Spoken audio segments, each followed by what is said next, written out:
So, BlacKkKlansman. I just watched this movie this weekend. It was interesting, to say the least. Let's just talk about the movie portion first, and not get into the politics of it all. The movie is really good. John David Washington plays this black young man. He joins the Colorado Springs police force. He gets put undercover, or he suggests to be put undercover. He ends up seeing an ad in the paper, calls up the Ku Klux Klan, and between him and Adam Driver, they kind of infiltrate the Ku Klux Klan. In the 70s is when this movie takes place, right after the Vietnam War. John David Washington is fantastic in this film. I mean, he is great, great, great. Has a very promising future. You can tell that he's Denzel's son at times, but that's not a bad thing because Denzel is pretty dang awesome. But yeah, he's fantastic. Adam Driver's really good in this movie. You can tell Spike Lee directed this movie. A lot of times there's some certain moments that kind of feel, I don't know, like he took an artistic approach. Like during one scene towards the beginning of the movie, he's like highlighting heads in the crowd and stuff.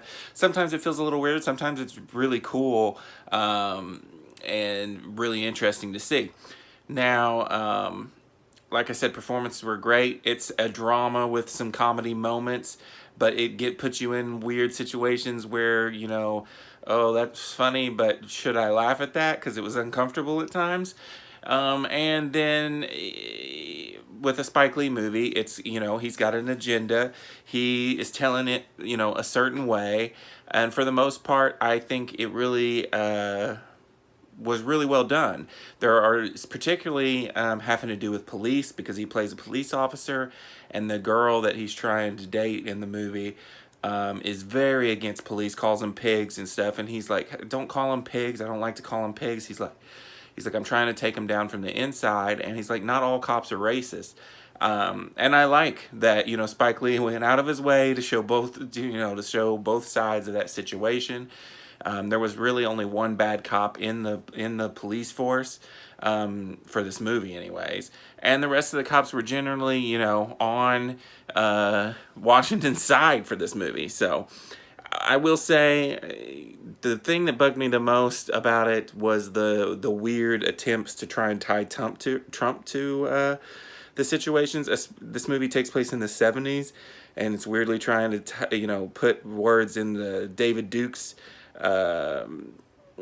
you know, he's saying stuff that Trump says, and, you know, so he's weirdly trying to tie it to Trump, which, you know, you don't have to be that political. I get the end clip.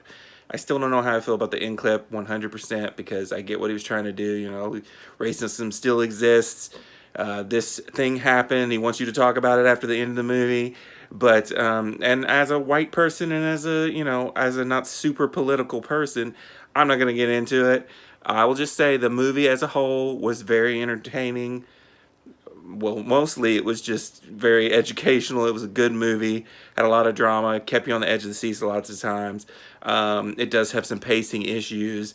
The girlfriend character is kind of pointless. You'd probably leave her out of this entire thing. She's not really doing anything. Other than that, it was a very thought-provoking drama with some comedy moments, and I enjoyed the movie.